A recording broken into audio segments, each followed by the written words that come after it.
+1 class. Today I am going to take up the poem The Voice of the Rain, and this is a beautiful poem by Walt Whitman.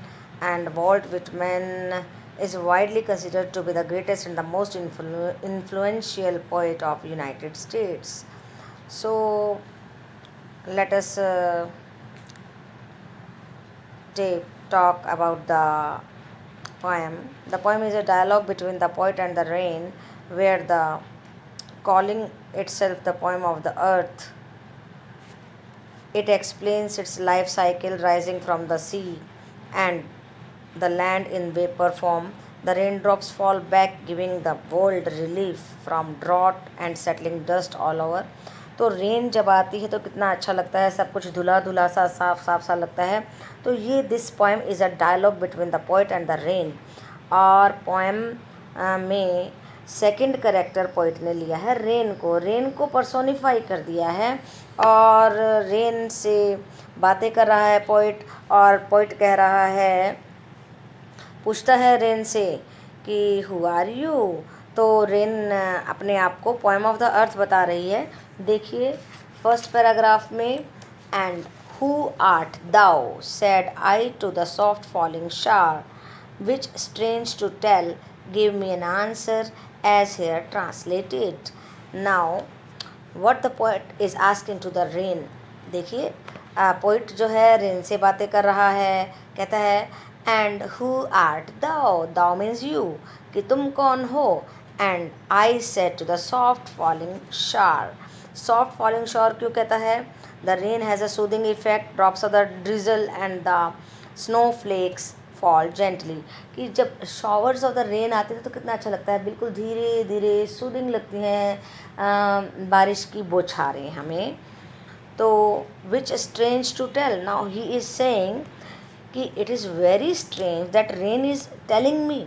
Rain मुझसे बात कर रही है. देखिए rain को second character लिया है, personify कर दिया है. रेन बातें कर रही है.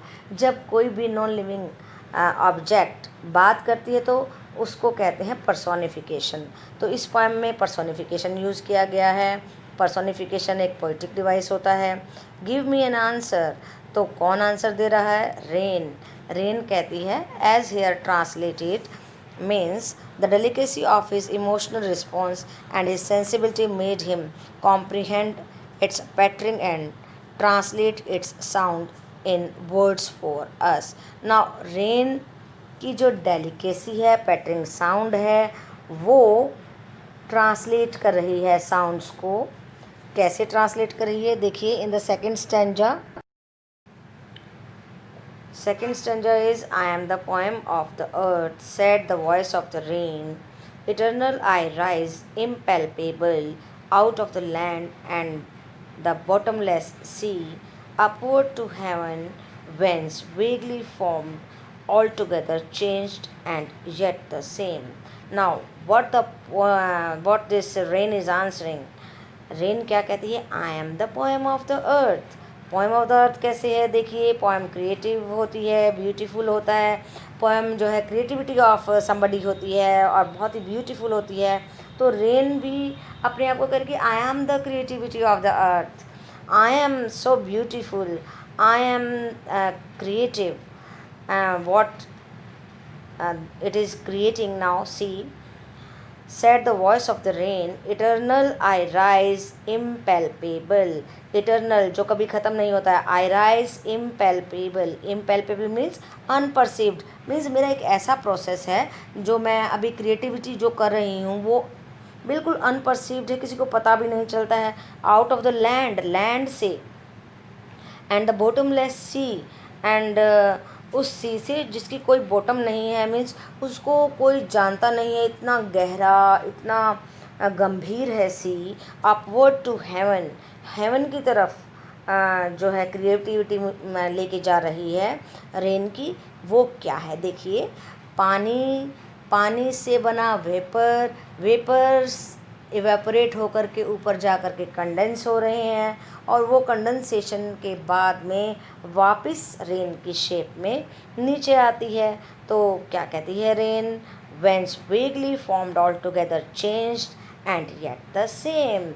Now what the rain is saying देखिए कितने शानदार तरीके से बताती है कि मुझे कोई देखता नहीं है और मैं ऐसी क्रिएटिविटी करती हूँ।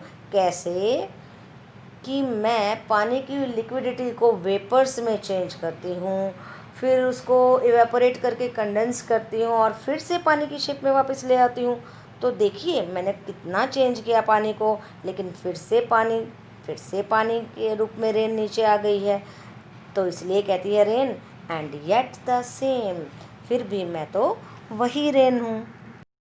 I descend to leave the draughts, atomies, dust layers of the globe, and all that in them without me were seeds only, latent, unborn.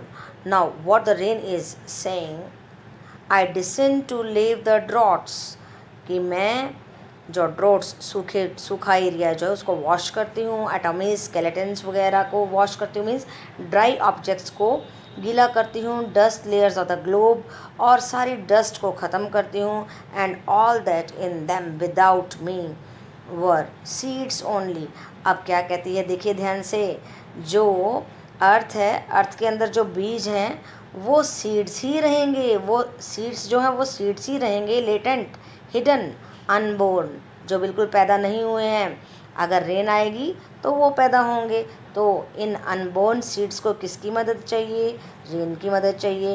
And for ever by day and night I give back life to my own origin. ना देखिए कितने सुंदरता से कहती है, for ever by day and night I give back life to my origin, कि मैं तो अपने ही ओरिजिन को दोबारा से पैदा करती हूँ।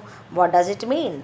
Rain gives back life to its own origin by once again rising heavenwards in the form of vapors. Thus another life cycle gets started. Now what the rain is saying that कि एक बार जब मैं नीचे आ जाती हूँ, मैं बीज को पैदा करती हूँ, धरती में बीजों को पैदा करती हूँ, हरियाली बिखेरती हूँ, सब कुछ धो देती हूँ, सब कुछ सुंदर बना देती हूँ और सभी खुश दिखाई देते हैं। उसके बाद मैं फिर से वेपर वन के ऊपर जाती हूँ और फिर से नीचे आती हूँ। तो मेरा लाइफ साइकिल चलता रहता है, मैं फिर से ओरिजिनेट हो जाती हूँ and make pure and beautify it. और मैं क्या करती हूँ, फिर से एनवायरनमेंट को प्योर एंड ब्यूटिफाई करती हूँ। Repeated evaporation and condensation purifies the rain still further. The entire environment gets bathed in it. In the rain, dust particles settle down. देखिए रेन जब आती है तो सब कुछ अच्छा लगता है, सूदिंग लगता है। क्यों? Because environment gets clean. How? Dust बिल्कुल ख़त्म हो जाती है and rising vapour appear more beautiful in the backdrop of clean and green earth. Let us see fourth stanza. For song issuing from its birthplace, after fulfillment, wandering, unwrecked on, duly with love returns. Now this stanza has been put in the brackets. Why? क्यों डाला गया है? क्योंकि यहाँ पे rain अपने आप को म्यूज़िक से कंपेयर कर रही है। रेन कहती है कि जैसे किसी भी सॉन्ग की साउंड इकोइंग साउंड के बाद में वापस वहीं उस अपने ओरिजिन के प्लेस पे वापस आ जाती है, बर्थ प्लेस पे वापस आ जाती है, मैं भी वैसे ही वापस आ जाती हूँ। देखिए अर्थ से मैं ऊपर आसमान में, हेवन में जा कर के फिर वापस अर्थ पे आती हूँ, अपने बर्थ प्लेस पे, अपने ओरिजिन पे वापस आ जाती हूँ। After fulfilment, after quenching the thirst of the earth, wandering unwrecked duly with love returns. So here the rain is comparing itself with the music, कि मैं म्यूज़िक की तरह ही हूँ। So let us see the summary.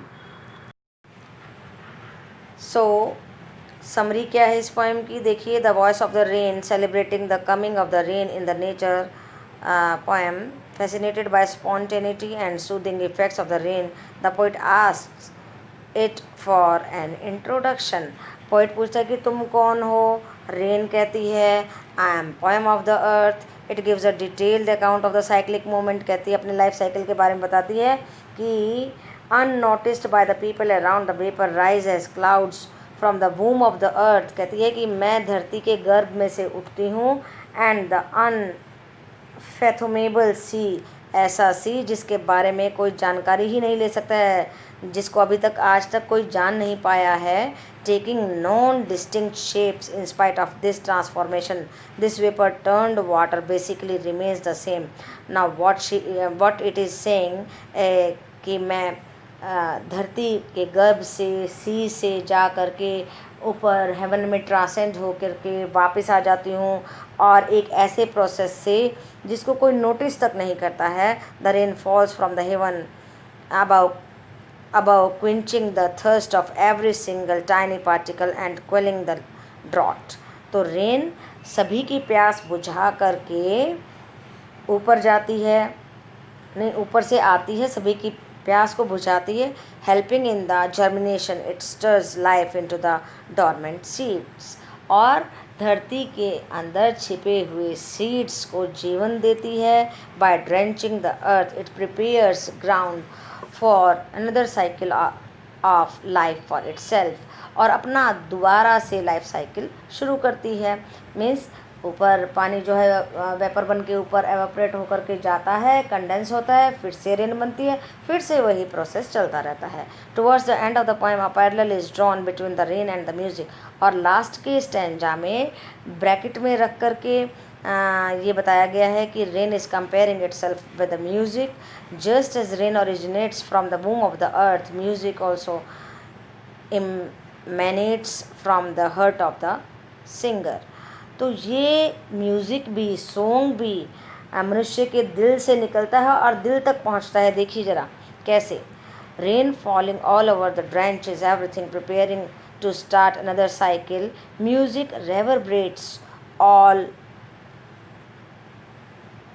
reverberates all over irrespective whether someone listen to it or not. Music बजता रहता है, चाहे कोई इसे सुने चाहे ना सुने.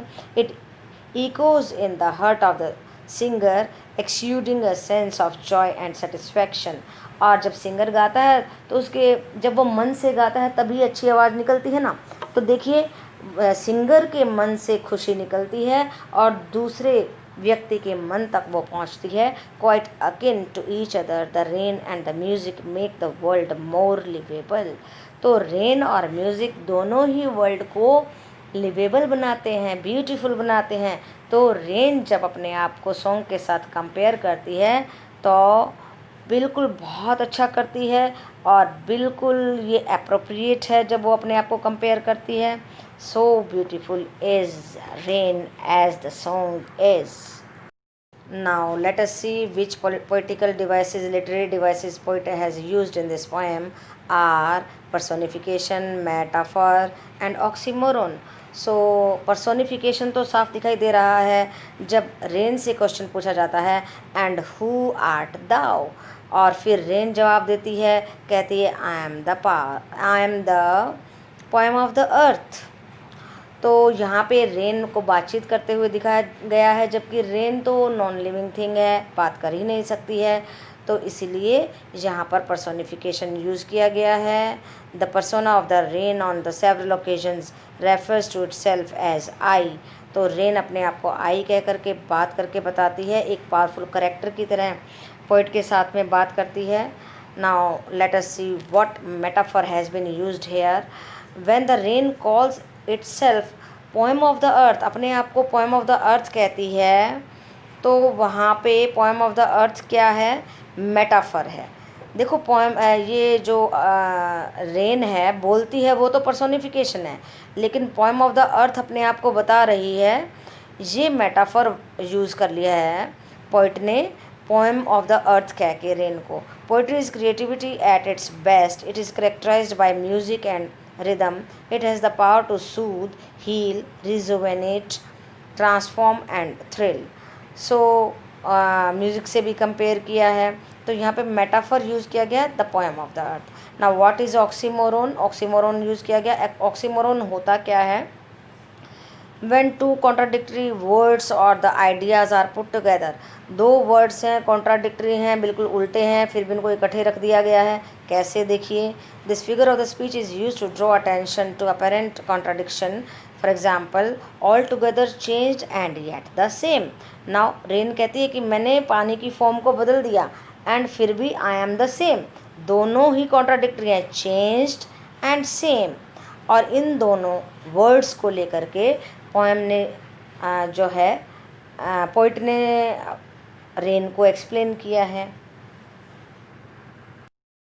Now let us see this question, why are the last two lines put within the brackets. Brackets में क्यों रखा गया है? The last two lines of the poem are put within the brackets because the comparison of the rain with the song is not an integral part of the poet's experience of the poem, क्योंकि वो poem का integral part नहीं है, जुड़ा हुआ part नहीं है। The line appears to be an afterthought of the poet, और ऐसा लगता है कि पोइट ने बाद में लिखी होंगी ये पोएम में ये लाइनें। However there is no denying the fact that both the rain and the music have a great affinity between them। और इस बात से तो हम डिनाई कर ही नहीं सकते हैं कि पोएम में और म्यूज़िक में एक रिलेशनशिप है, एफिनिटी है। And let us see question number 10, is the rain justified in calling itself the poem of the earth. क्या जब रेन अपने आप को कहती है कि मैं पोएम ऑफ द अर्थ हूँ, क्या ये बात ठीक है? Undoubtedly there is something poetic in this natural phenomena, its unperceived ascent into the sky and its graceful, smooth and beautiful descent has nothing prosaic about it. Its rhythmic pitch-pat also gives it a license to call itself the poem of the earth। तो वो जो है undoubtedly, बिना किसी doubt के, it is something poetic, बिल्कुल poetic लगता है, नेचुरल फिनोमिना लगता है कि अनपर्सीव्ड है, ऊपर जाती है फिर नीचे आती है, क्रिएटिविटी करती है। रेन पौधे उगाती है, थर्स्ट क्विंच करती है, ब्यूटीफुली ऊपर जाती है, ब्यूटीफुली नीचे आती है, और उसकी जो पिट पैट साउंड है वो हमें बहुत ही लुभाती है। तो ये अर्थ को लाइसेंस देती है अपने आप को द पोएम ऑफ द अर्थ कहने का। So it is totally justified when it calls itself the poem of the earth.